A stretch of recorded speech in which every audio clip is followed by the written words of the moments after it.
వరద బాధితులకు కడప నగర పాలక సంస్థ తన వంతుగా అందిస్తున్న తోడ్పాటును కడప ఎమ్మెల్యే మాధవిరెడ్డి తన ప్రచారానికి ఉపయోగించుకోవటం తగదని వైసీపీ నేతలు తెలిపారు. కడప నగరంలోని పార్టీ కార్యాలయంలో ఏర్పాటు చేసిన విలేకరుల సమావేశంలో వారు మాట్లాడారు. విజయవాడ వరద బాధితుల సహాయార్థం కడప నగర పాలక సంస్థ నిధులతో వాటర్ ప్యాకెట్లు, బాటిళ్లు, బిస్కెట్లు, పాల ప్యాకెట్లు, బ్రెడ్లు తదితర నిత్యావసర వస్తువులు తరలించారన్నారు. అయితే అత్త సొమ్ము అల్లుడు దానం చేసినట్లుగా నగర పాలక సంస్థ వస్తు సామాగ్రి లారీపై ఎమ్మెల్యే మాధవిరెడ్డి, టీడీపీ నేత శ్రీనివాసులరెడ్డి ఫోటోతో కూడిన ఫ్లెక్సీలు ఏర్పాటు చేయటం అభ్యంతరకరమన్నారు. నగర పాలక సంస్థ పరిధిలో మేయర్, కార్పొరేటర్లు తీర్మానంతోనే ఏ సాయమైనా, ఏ నిధులైనా ఖర్చు పెట్టాల్సి ఉంటుందన్నారు.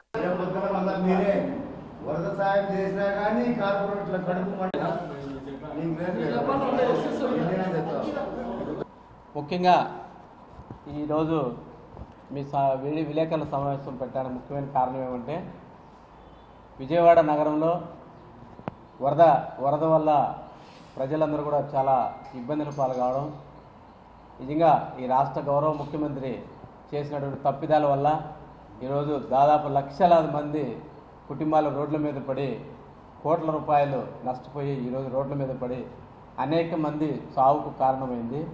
కేవలం తన స్వార్థంతో ఈరోజు ప్రజల్ని నట్టేట ముంచినటువంటి ముఖ్యమంత్రి సహాయ నిధిగా ఈరోజు రాష్ట్రంలో ఉన్నటువంటి, దేశంలో ఉన్నటువంటి ప్రముఖులందరూ కూడా సహాయం చేయడం జరుగుతుంది.